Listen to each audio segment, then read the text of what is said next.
welcome. Here it is. Ooh. Here it is. Welcome. Hey guys. What up, y'all? Hi. What's happening?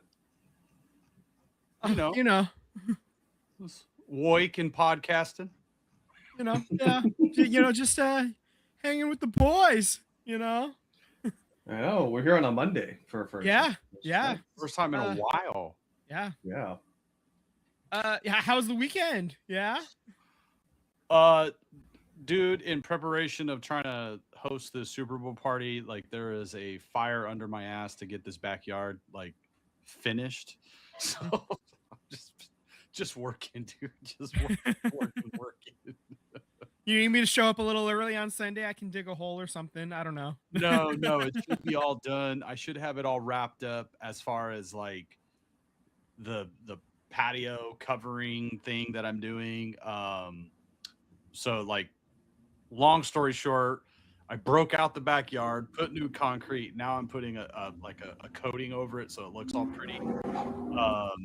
And then I redid the siding on the garage and painted, and then I got to paint some fences and things like that. So it's just all this like cosmetic stuff. Right. Yeah. Like I'm just so eager to get it done, so I can move on to the real important phase of the backyard, which is basically finishing the conversion of the man cave office back there. Some of you may remember when we started the podcast.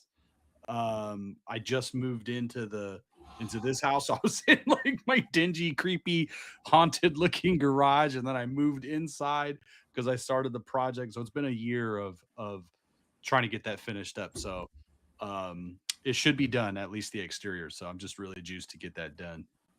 Right on. Nice, man.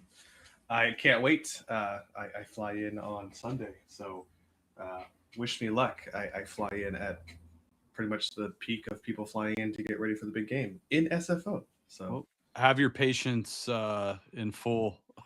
Yeah. Actually, a lot of like the press and everybody, they fly out. They don't actually hang around for the game. They just they fly out on Saturday or whatever. So it'll just be like fans and stuff. So you're gonna get all the non-professionals is who you're gonna be dealing with. So Godspeed, my friend. Godspeed. Yeah. Yeah, this will probably be the one time that I land in SFO and take the Bay Bridge to get back home instead of going the opposite direction because of where the game is actually being played. So you don't want to head south at all. Just head the exact opposite direction. Yeah. Totally. Yeah. All right. Well, I guess enough chit chat. Before we dive into the big game, the Sharkies, they're playing right now as we speak. Unfortunately, this was my win of the week since the game had already started. I thought I'd try to sneak in a game against Chicago for win of the week. They're down 2-0 right now as we speak, and Chicago's on the third power play, and it's not going so well right now. Not loving how it's going right now. It's the second period. It's early in the second period, so there's still time to turn it around. Hopefully they do. We'll keep an eye on that as we go. There's only one game left before the Olympics start, and that game is against Colorado. Earlier this week, they had the win against Vancouver. That was Tyler's win of the week. He had goals by Celebrini, Gaudette, Toffoli, Smith, and Klingberg, so getting goals from all over the place there. Celebrini had 4 points in that game. Smith had 3 points. Dickinson and Klingberg had 2 points each. And then Askarov had a .920 save percentage, 23 of 25 saves. They followed that up on Thursday with a 4-3 loss in overtime at Edmonton. They were up 3-0 heading into the third period. So that was a tough way to lose that game, dropping it in overtime, especially allowing 2 of those 3 goals in the last 3-ish minutes, I believe. It was like 1 minute left for the tying goal, and watching that one hurt. All of the Sharks goals came in the first period. They were from Graf, Gaudette, and Misa getting on the board, so that was nice to see. Askarov in net, he allowed all 4 of those goals, 28 of 32, 875 save percentage. Sam, your win of the week was Calgary. Unfortunately, on Saturday, that did not happen. They lose 3-2. That was an afternoon game as well. The 2 goals were from Smith and Gaudette. So Gaudette on a bit of a goal scoring streak there. He's got 3 in a row coming into this game against Chicago. Yeah. Oof. As I look up, Chicago came in on the breakaway there. Hopefully, got a save there, so that was good. Okay. Nedeljkovic played his mind out though. 39 of 42, 929 save percentage. So they just, oh man, there's just really tough breaks there and a couple of questionable calls, at least from the Sharks fans' perspective, I believe, especially in the third there. So just really rough breaks there. Still no shutout yet for the Sharks on this season. So that's what I'm looking for. I'm looking for some shutouts. Still hasn't happened yet. And also, I'm disappointed in the Sharks when you have the 3-0 lead and you give that up. But also, on the other end, what a joy to be disappointed in the team. Yeah, that's true. So I'm disappointed, but also I'm happy to be disappointed. So it's it is a pop punk emo song, isn't it? Almost like I love having that feeling back. Instead of just nothing but pain, like I'm feeling the joy of the pain, I guess. So here we are, Sharks hockey. We're so back. We are so fucking back, baby. I don't, Yeah, I just think Edmonton. I mean, they're a really good team. Don't get me wrong. Obviously, they were in the finals the last 2 years in a row. You hold that lead, man. You gotta absolutely. Finish it out. And it's a young team learning young mistakes. So right. It's a good thing to be mad about, Yeah. I absolutely, you have to hold on to that win, especially when you're up 3-1 with 3 minutes to go, 3.5 minutes to go, because I think it was like 16:55 was when the second one was scored. So, but you could start to feel it go, especially once the second goal went in, and it was just wave after wave. I did not have a good feeling, and then the overtime hit, and yeah, it sucks to give up that goal, to give up that game. That's one. If they miss the playoffs by just like a couple of points, you can like look back at this game. You can look back at the Calgary game as well. There's the fact that we're going to be able to 4 or 5 games of the season. Yeah, man. The first 6 games going 0-4-2. I mean, there's going to be moments in the season where we can look back and go, if only. And to be in this position now, though, where you can say, "Oh, damn, if only." It is kind of nice though to be able to have expectations, even if they aren't meeting those expectations. To have them again is nice, is a nice feeling, and to be able to say, "Hey guys, we need you to play a little bit better." They're in Chicago right now. They're losing this game in Chicago. It's halfway through the second period. They only have they just allowed another goal right now. They're down 3-0, and they only have 5 shots on the on goal right now. Halfway through the second period, they need to play a lot better right now against a team that's behind them but chasing them in the standings. They're like, this is not a good look heading into the Olympic break. They need to. This is a good moment for Mike Greer to maybe get on the horn and start seeing what's out there, what's available.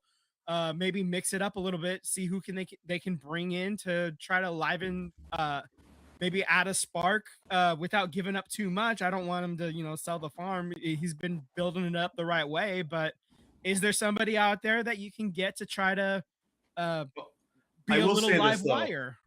That third goal that the Blackhawks just scored now, that was a pretty saucy goal. Yeah, the Deke round to his feet and then top shot. Oh man. Yeah, that was pretty good goal. It was very clean, but it literally happened as I looked up to see it happen. So as I was, just throwing it in right now as I was talking. So, damn, verdammt, very, very, it's like I said.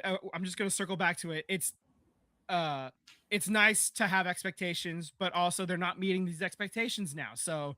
Come on, boys, get your shit together. I need you to get your shit, get it in the bag, get it together, and then let's put a strap on the backpack. Let's fucking go. All right, come on, let's do this. I do think while I don't believe hockey players really take days off, I do think the idea of the Olympic break being around the corner and guys just maybe playing not at 100% to reserve in the tank because they're going to go all out in the Olympics. I think that's probably a byproduct of what we're seeing with this young team, because there's a couple players that are like, ooh, of 3-week breaks. Yeah, and then there's a couple players on our team that are like, oh, I'm playing for national pride, whether it be Klingberg, whether it be Celebrini. So not that I'm making excuses for them, because you still need to go out there and produce. You get paid to be on the team. But I can see maybe there's this loss of focus leading up to the one game left before the break here. Just don't looking ahead. Yeah, maybe a look ahead type of thing. And it's only natural. I could see that being. I was thinking a little bit of the same thing, Tyler. I was thinking it more of like, I agree with your point, but also too, I was thinking earlier, like in that Edmonton game, where are they feeling themselves just a little bit too much? Like, are they, did they get a little cocky? Oh, we're up 3-0, and then all of a sudden you get punched in the mouth, and the bully shows that he's still the big kid and he took your lunch. Yeah, and you just kind of you're just still feeling it against Calgary, and you're still feeling it now against Chicago too. Right. And you're like I said, the next game, the only game left is Colorado, so we're not gonna do win of the week. There's only one game. There's no point. And then after that, it's literally a 3-week break, and then we're back on the 26th of February, and that game's against Calgary. So a chance to maybe just kind of re-rack the set, just kind of clear the board, reset everything, and just focus on getting your mind right, I guess. And then you got 30-something games left in the season. After that, and just make this last push for the playoffs. The trade deadline is just a week and a half, 2 weeks after that. So I believe it's like early March, like March 5th or something like that. So don't look at the TV. Don't look at the TV. Son of a bitch! It happened again. I literally, I caught it in the corner of my eye. Yeah. Anyway, okay. I'm not watching it. Yeah. This game's getting out of hand. Okay. Anyway, with that being said, Sam, I believe we're going to switch gears to football. But before we talk about the big game happening, I believe, Sam, you have some stuff you want to get off of your chest, my friend. Oh, yeah. You ready, Tim? You got me all nice and squared up. Man, it's just really exciting, guys.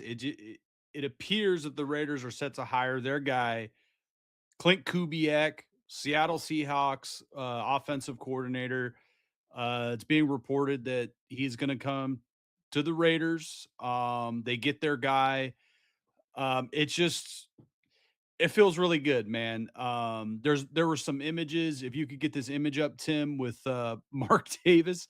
There were some images floating around with Mark Davis at a Seattle restaurant, and you could see there in the background is Mark Davis cheesing, and it's said that figure that we're looking at is Clint Kubiak, and then it was further rumored that in a private suite it said, welcome to Las Vegas, Clint Kubiak.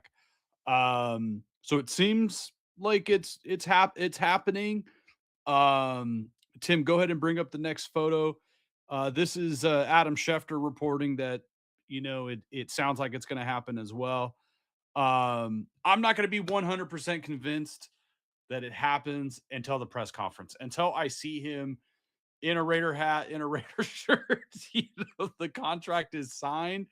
But moving forward for this dialogue, working under the idea that this does happens, I'm absolutely pumped.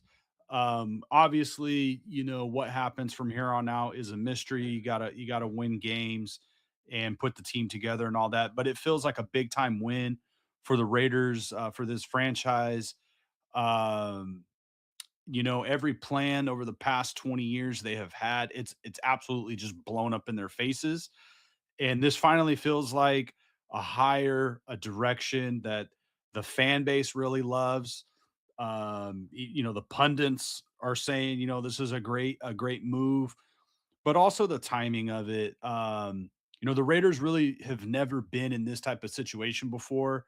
The last time they had the number one overall pick, it was Jamarcus Russell, and we know how that turned out. Um, so all these years since then, they've kind of been on the struggle bus, but they never really had an opportunity to really get the right quarterback, and now they do. So now not only are you getting a offensive guru, let's say, in Clint Kubiak, but you also are pairing him up probably with national champion quarterback Fernando Mendoza. And then you got a bunch of cap space, and you can create even more cap space by restructuring deals and cutting some players. Geno Smith, even if you eat the dead cap, you're going to free up like 8 million in additional cap space. Um, I believe this is just a great hire because it puts a whole bunch of juice back into this organization. It already feels different. We talked about this a few times already on our show, but when you have a young team and they're fun and they're exciting, it just feels different, right? And last week we talked a little bit about this with the New Orleans Saints, where they go out, they identify their head coach, they get a quarterback in the second round, I believe, and they end that season really strong. There's a lot of fun, enjoyment, a lot of feeling of this team is on the right swing in regards to the New Orleans Saints. And that feels like that's coming to the Raiders, that you finally have all this energy that's all in the right direction. And it just really gives hope. For the first time in a very long time, I think Raider fans have hope. So that hopium is hitting hard today. I took a big whiff of it, and it feels so good right now, guys. And to the loyal Raider fans, dude, they deserve it. We deserve it. It's been 20 something years since the Super Bowl appearance. The two playoff appearances that we had, they almost don't count because Derek Carr broke his foot on the final game of the season. So we knew they weren't going to win that playoff game when they had the rookie starting in his place. And then, of course, the season that they made the playoffs with Rich Bisaccia stepping in for John Gruden because of the email gate. And, it was a game that came down to the wire, but I think we all expected that the Raiders were going to lose to the Bengals. But for the first time in a long time, man, there's some serious hope. I believe Clint Kubiak, there's also the possibility of him coming over from Seattle. There's some really sweet free agents that he can bring. Rashid Shaheed, wide receiver, he could blow the top off. The he would look great in a Raiders uniform. Tariq Woolen, he was actually connected to the Raiders as a trade target before the whole season just went to crap. Boye Mafe is a edge rusher. He's a free agent. And a tackle, Abraham Lucas, is also a free agent. All positions that the Raiders desperately need. And something, maybe these guys aren't a legit, number one wide receiver or you know, number one anything, but you need depth on this team. And you can bring guys over who are really good players. They're going to add depth. They're going to compete. They're going to be able to kind of preach the gospel of what Kubiak wants to do on that offensive line and wide receiver. And then also you got 10 draft picks to add to this team. You have more than enough salary room. Go after Lindenbaum from Baltimore. Build your offensive line.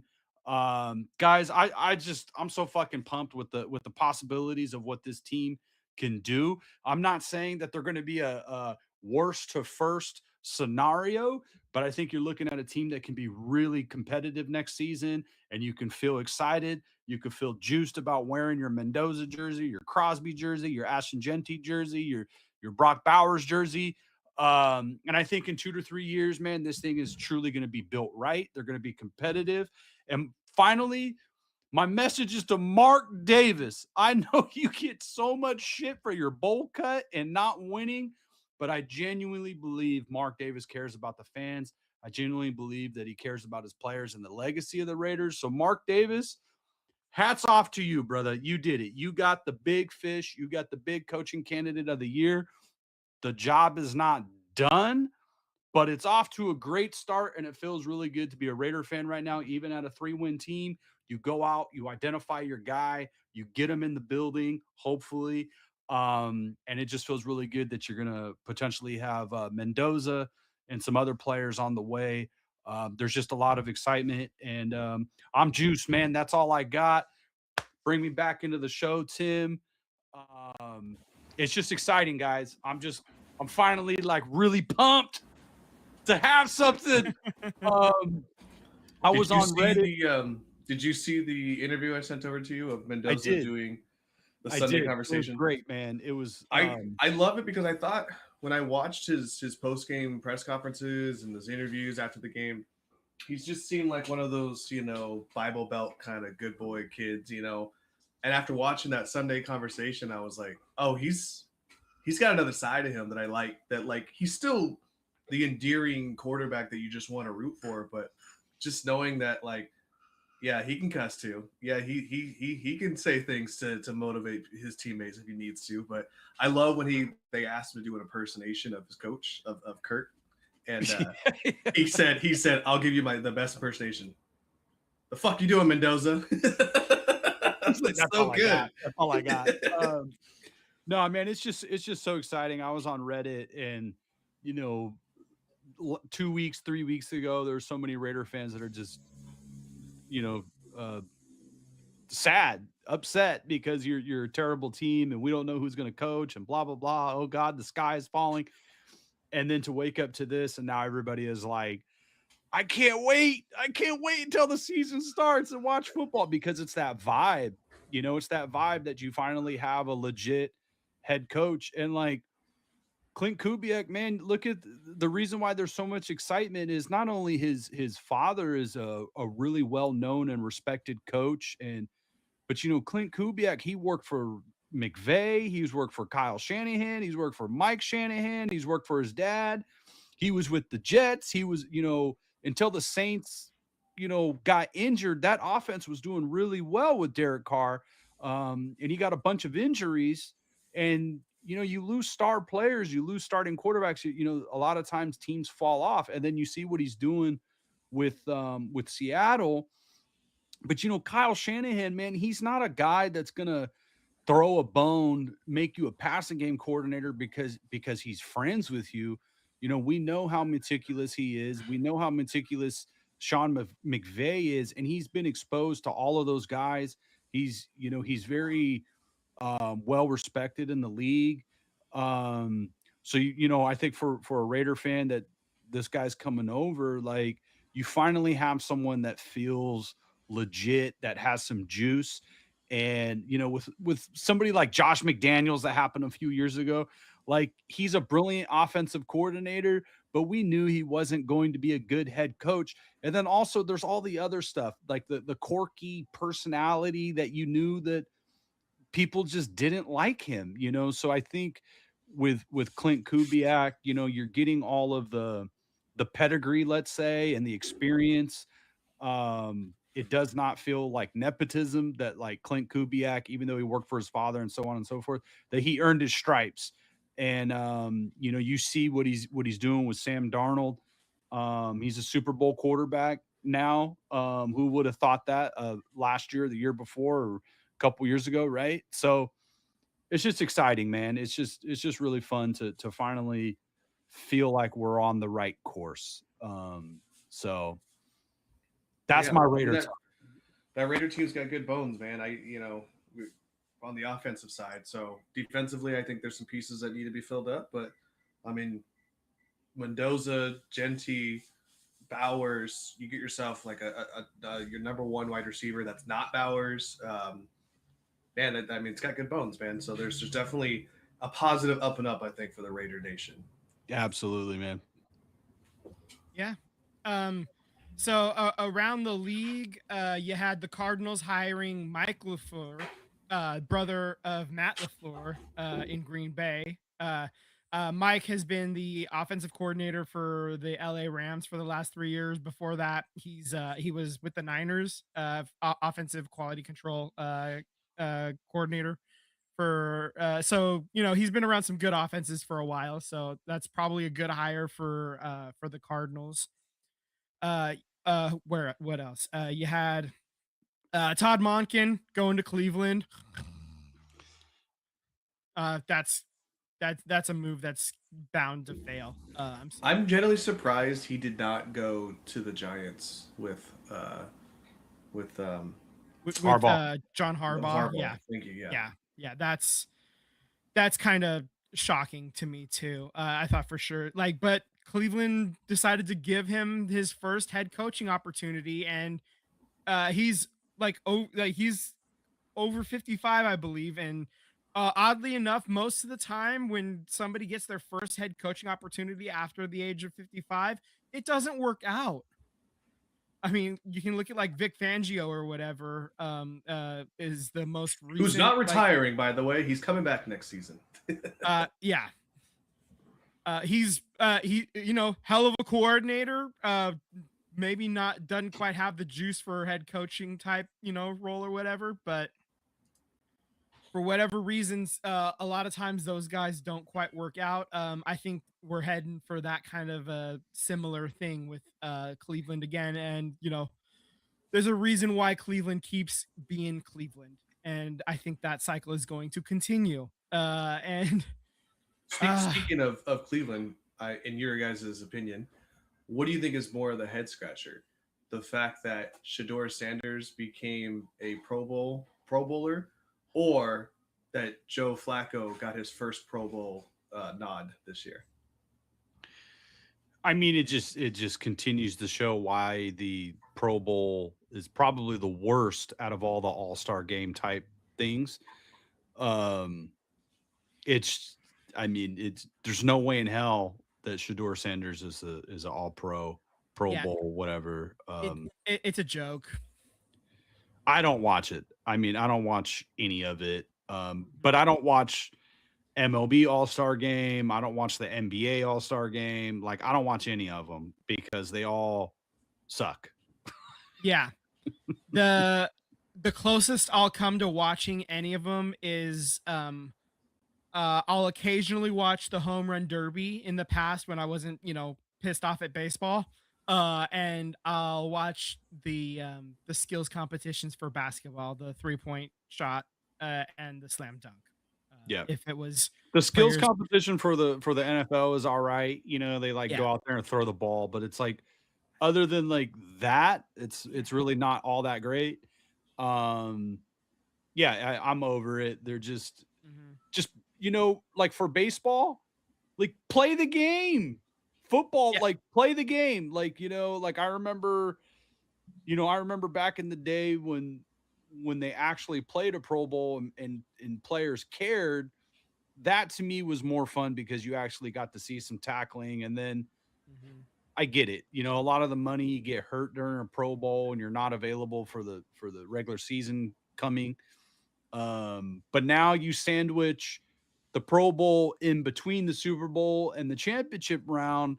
Obviously, anybody who's playing in the Super Bowl is not going to play. And then probably everybody who played in the playoffs doesn't want to play because they're like, my body hurts. I don't want to play. My season's over. So it's just.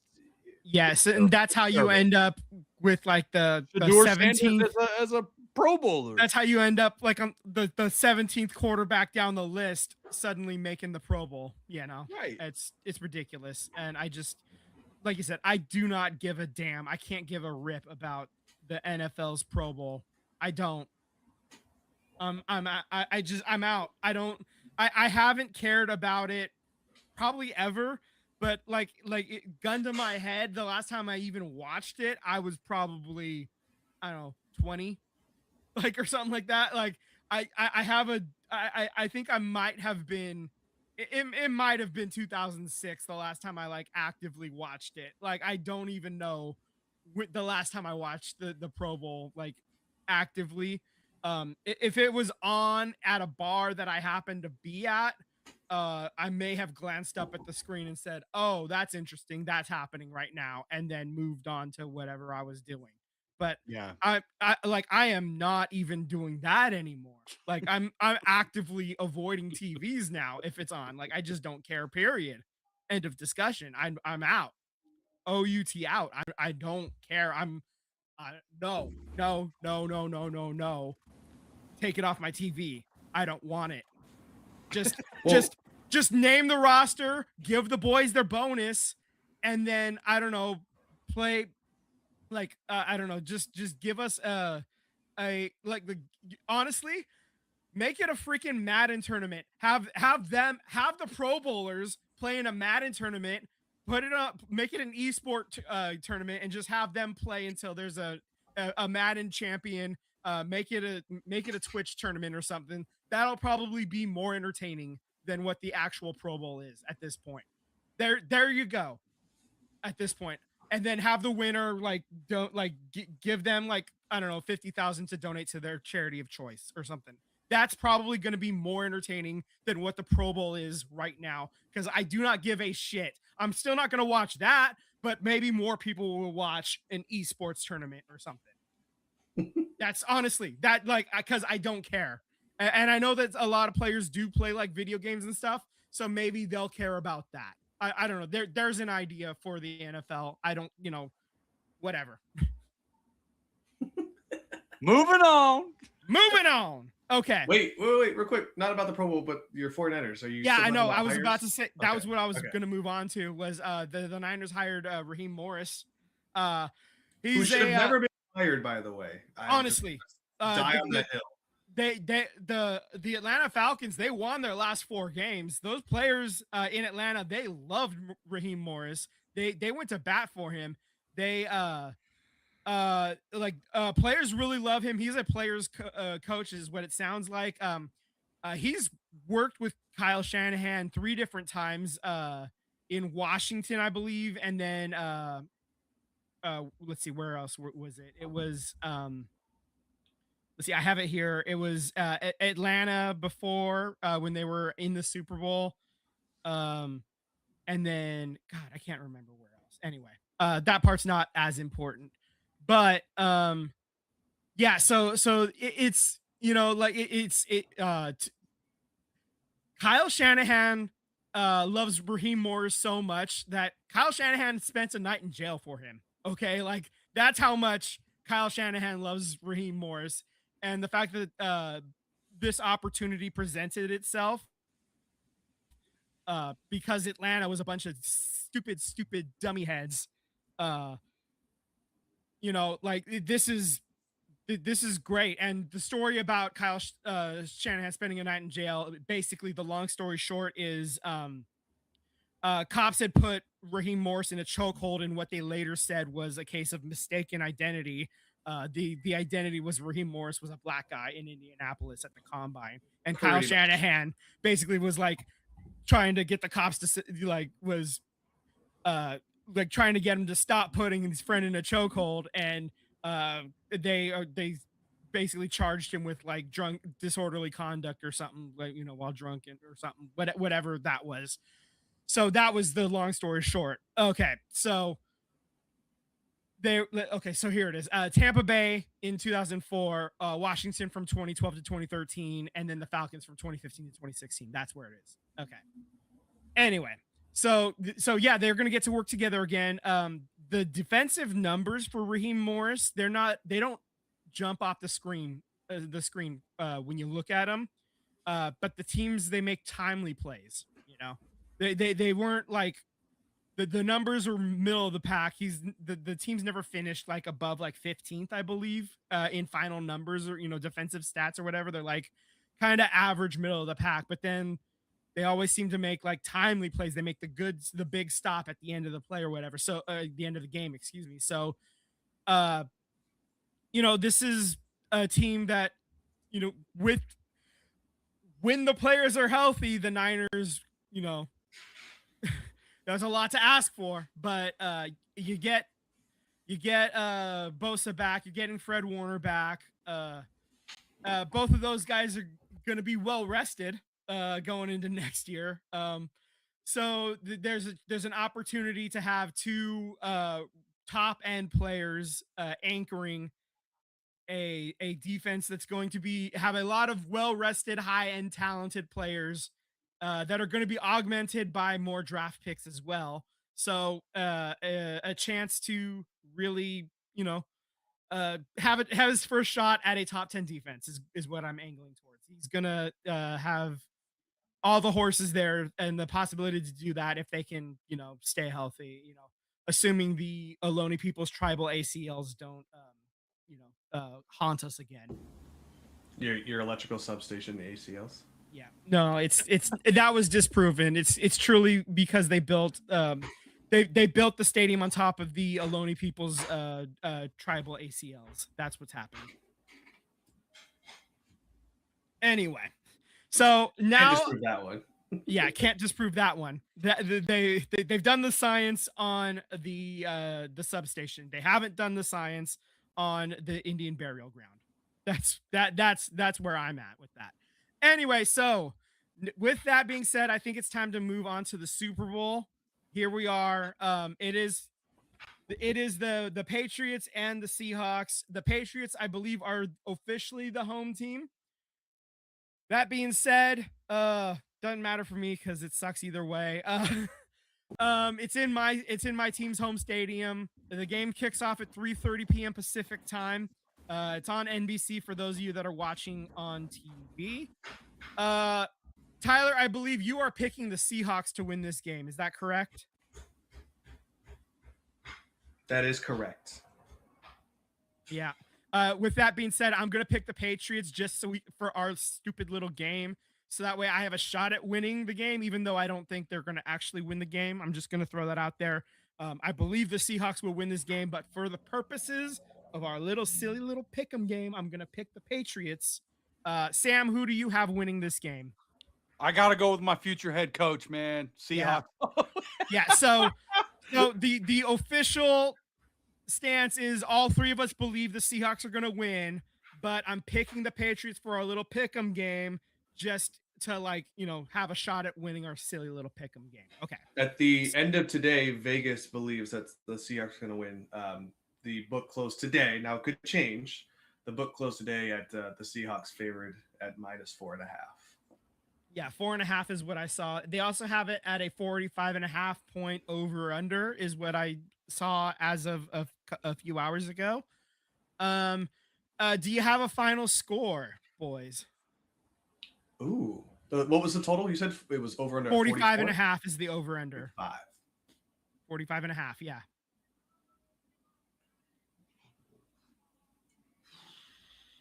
I'll take 27-21. Okay. Seahawks. 27-21 Seattle. Okay. Sam, what about you? I'll take Seattle 31-27. Okay. And then for this, I'm actually gonna take the under on this, I think. So I'm gonna go 24 to 17 Seattle here on the Seattle winning on the final score, because that's gonna be, this is something totally different here on the these are going to be all of our prop bets. Okay, so I'm kind of cheating a little bit here, so now I have that there. Okay, I don't care if it's cheating officially or not. I don't care because it doesn't really matter, because nothing matters. All right. All right, so here we go for more prop bets. National anthem over or under 120 seconds. So 2-minute national anthem over or under. Do we know who's singing it? I don't remember. I mean, that's kind of half the battle, right? Right. Yeah. Somebody look that up. Is somebody going to cry during the national anthem? Yes. Yeah. That's an easy yes, isn't it? Oh, it's Charlie Puth. He's singing it. That's going to be over 2 minutes. Okay. Perfect pitch Puth, as I call him, because he has perfect pitch. All right. All right. I'll take the over. I'll join you on the over as well. Sam, what do you think? Over or under? You know what? Just for changing it up, I'll take the under. All right. Sounds good. Okay. Coin toss. Heads or tails? Heads. Tails. Always heads. All right. Sam Always has heads. tails. Tyler, you have tails. Oh no, you have Always heads. heads. You have heads. All right. So, and then you know what? I'll take heads. All right. It's always heads. Okay. First commercial after kickoff. Insurance. What's my context? All right, Sam, you have it's anything. You can pick insurance. anything. Insurance. I'm gonna take food or beverage. Yeah. I heard Disney and Marvel spending a lot of money too.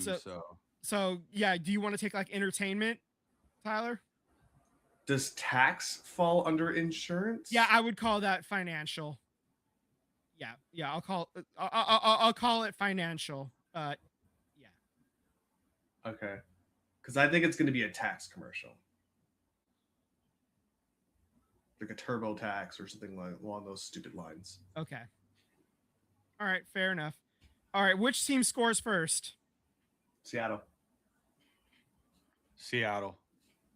Yeah, I think we're all on the same wavelength there. You know what? I'll go different. I'll go New England just to be different there. I gotta remember those picks when I write them down again. Yeah, I'll send you guys a copy. Will a kicker hit the upright or the crossbar? No. It has not been windy. So I'm gonna go with no. I'm also going no. All right. How many songs will Bad Bunny sing combined? Do they have when I did this last year, they had like an average for most singers. Is there an average that we can go No, off I don't have that. I didn't look up this stuff. 7. Yeah, I want to say they range it between 8 to 12. So I'm gonna go right on that number of 9. He's gonna go 9 songs. I'm going 10. Question though. Yeah. What if he brings a guest star and that guest star sings their own song that features that? That was my next question. Will there be an additional guest? Yes. Well, I think so too. I think so too, but does that affect the total number of songs yes. that Bad Bunny? Yes, it will. It will affect the total number of songs. Then I'm going to change my number to 8. Okay. All right. Gatorade shower color. What colors is the Gatorade shower going to be? Blue. If it's anything but blue, I'd be upset. All right. For both teams for this fact. Because both of them rock blue. I'm gonna go orange. Just yeah, I'm gonna go yellow. Orange. You're gonna go yellow. All right. It's like that yellow neon green looking one. All right. Who's the MVP gonna thank first? I'm gonna pick Satan. No, I'm kidding. It's God. It's gonna thank God. It's always God. It's always God, isn't it? All right, and the winner, what Disney park are they gonna say they're going to? Is it gonna be Disney World or Disneyland? So it used to be what region you were in, you would say, but now they all just say Disney World. They always say Disney World. Yeah. Right. Disney World. Okay. All right, so there we go. There's your props. All right, cool. Okay, so there we go. Okay, cool. Anything else for football, or are we good to wrap this baby up? I think that's it, man. All right, cool. Yeah, we will be back next week to talk and recap whatever the shit happened, and just to see me wallow in my pain no matter what happened with this stupid game. Did it hurt you to see pictures of the Seahawks portraits on the side of the stadium? I literally turned into the Godfather going, look how they massacred my boy. Did it kill you to see the Seahawks name spray painted onto your field? Painted on my field, yeah. Look how they massacred my boy. Yeah. Oh, it hurt. Man. It hurt, man. Yeah. All right. Watch they go. I'm not going to Disney World. I'm going to Great America. It's right across the street. The parking lots, they share a parking lot. I'm going to go ride Flight Deck. Formerly known as Top Gun, but now known as Flight Deck. I'm going to ride the Demon. I'm going to thank Satan and ride the Demon. All right, let's talk Warriors. Loser goes to Great America.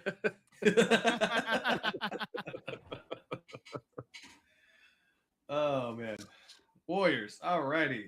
The week that was, the Warriors. God, they're gonna need some help, and they're gonna need some help soon. They did win the game against Utah, which we did say that Utah comes out fighting, and while the Warriors fought a little harder, Warriors come away with that win at 140 to 104. Man, the next game after that against Detroit, it's kind of a little closer than I thought it was going to be, but with Steph leaving so early, right deep, this game was runners, so they lost 131 to 124 to Detroit. Speaking of the family, Seth is still out with a sciatica issue. His last game was December 4th. It sounds like he's been reevaluated, that he's going in the positive trend. They're going to reevaluate in 2 weeks, from what I read as well too. So who knows what this team's going to look like in 2 weeks? You know what I mean? So there's been multiple reports, that obviously the Warriors are one of the front runners to try and win the sweepstakes for Giannis, but so are the Heat and so are the Wolves, and each teams are kind of producing their own mega package to land Giannis. So before we got into the show, I was reading some report that there's some people that in Giannis's court, now again, it's not proven that Giannis said this, so take this as a grain of salt, that he may be a little weary of joining an older team and doesn't want to be compared to a Kevin Durant, as to which I say, you didn't join a team that lost only 10 games the previous season, and also you're already an NBA championship, unlike how Kevin Durant was when he joined the team. So that's not an issue for me. I think that that's all kibosh stuff, and I wouldn't even worry about it if I were you guys. But I would love to see Giannis don the blue and gold here with us, and I think that him and Curry would be a dynamic duo. And we've said what we said about Draymond, and I hate to say it, thank you for the championships, thank you for the wins, thank you for everything you brought to this team, mentally, defensively, but I think Father Time is undefeated, man, and I think while Draymond probably has a lot of motivational in his chest to be able to spark players, I just think his body just can't do it like it used to, and say what you want. I mean, Steve Kerr has relied on him to be the center, and he's done one hell of a job, against players that are twice the size by height, by weight, by sheer measurements, and he stood tall against every single one of them. So if this is the last time that we see Draymond, just know that, like, as Warriors fans, we appreciate everything you've done. It's not going to be a bittersweet moment. I think it's going to be a sweet moment that Draymond gets to, finish out his career with other teams. He can go explore and go play with Detroit if he wants in the offseason. So I'm kind of writing that he's going to be probably in a trade package if the Giannis thing comes to fruition. And if not, happy to keep you around here for as long as we can, Draymond. Just know that, we appreciate what you've done. Take a seat on the bench if you want to, and motivate the young guys in the future here. Yeah, I think the Warriors just have to make a move, because you're trying to change it up this year, and it sucks losing Jimmy Butler because it seems like they were getting right in stride. But they also need to put a period on this Kuminga situation, and I think just a few days ago, I think it was Friday night, Draymond getting really frustrated with the referee. I just think it's starting to just wear thin. There's the whole thing, it's just starting to wear pretty thin. I think all of us have defended Draymond because he was our guy. He's a Hall of Fame basketball player, but I think, you gotta this team needs to change. It needs to evolve, because this current version with Kaminga and Pods and Moody just doesn't. None of those guys seem like they're really good dudes and good players, but none of them seem like they're going to be guys that get you over the top or become a legit starter in this league. So to get something back, you're going to have to give up something. So you're giving up draft picks, you're giving up Draymond, you're giving up Pods and Moody, but you're getting Giannis back. And I think if it does happen, you're looking at next year of like, okay, we could put Curry with Giannis and Jimmy Butler's coming back, and then we piecemeal this thing, and hopefully these guys can drag a team over the finish line and be competitive. Right, yeah. So yeah, that's the hope, right? Is with and even playing for this year, all of a sudden, if you're able to piecemeal it together with Giannis this year, all of a sudden it's not entirely lost. All of a sudden, out of nowhere, the rumor that I read is also you're also getting Kuzma back. Yeah, exactly. You're also getting him in a part of the trade back to make the money equal right all around, because you're so far up against that apron that you have to, the money has to be equal. Right. So or within, like, I think within $1 million or something like that, it has to be like really close to equal. Just to make the money equal, you have to get Kuzma thrown in, and get a third team involved as well. Was I think the trade discussion, the most recent one that we saw with Brooklyn, I think. Yeah, Brooklyn was the third piece because that's where Kuzma's at currently. But right, I mean, look, it's all speculations at this point. Nothing's set in stone. There's still hashing out everything, right. And this is probably going to. I mean, the trade deadline is this Thursday, so and they're gonna probably take this down until Thursday. Maybe this breaks Wednesday overnight or something, or maybe it goes down Wednesday afternoon at the earliest. I don't expect breaking news to happen while we're talking right now in the next 5 minutes. This is something I expect to, go down to the last second. And Milwaukee's not in any rush to make this deal either. Yeah, that was the other thing I was going to say too, is that there's also a scenario where Giannis doesn't get traded, and then the talks continue in the offseason. Milwaukee is sitting 12th right now, so they're not going to make the playoffs. They're where are they at? Not only are they 12th, they're just to get to the play-in. They're 4 games back of that, and they've lost their last 5 games, and they're cooked. Like, the season is done. So, and I think they are going to trade him. It's just a question of when and what's the value you can get. Do they think they can get more now, or do they think they can get more in the offseason? And that's really the question. And I think right now they got a nice little bidding war happening right now. But what does the bidding war look like in the offseason?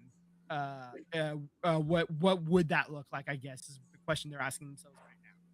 So we'll see. And is the package that the Warriors offering, is that going to be the best one that they think, at least? So, and I hope it is, because I'd like to see a superstar in the Bay after this time expires, with Steph Curry. I don't, as much as we say, it's probably going to be time to tear it down or whatever, I get a little greedy, I get a little selfish. I don't want it to end, but if it does end, if he ends up going somewhere else, to the Wolves or whoever, then obviously it does become tear it down time. And I get that, and I appreciate that, and all the things that come with that. So be it, fine, whatever. But if it doesn't have to be time, let's not make it time. Let's see. If we can get them, fuck them picks, man. Whatever. For sure. Yeah, that's there we go. So games coming up this week, though. You're hosting Philly on Tuesday. There's no Paul George. He has that 25-game suspension for violating the league's drug use policy. Whoopsies. Then you're at Phoenix on Thursday, and you're at the Lakers on Saturday. Those 2 games might be nice to have a really tall big on your team. Just saying. Could be nice. Yeah. Whatever. I forgot that what's his name was on Phoenix. Oh my gosh, the one that him and LeBron always feud all the time now. What's his name? Not Desmond Bain. Desmond Bain also has been going crazy. People are thinking he's on steroids, by the way. I don't know if you've seen he looks like he's playing the wrong sport. I saw a video of like a roid rage like super edit of all his anger. Yeah, Dylan Brooks. That's the name I'm thinking of. He's Dylan Brooks. Yeah. Yeah, sometimes. But Dylan Brooks was actually doing some podcasts where he said that he thinks that Giannis is going to the Warriors, in his opinion. So it sounds like, I don't know. I mean, somebody who's around the league more closer than we are.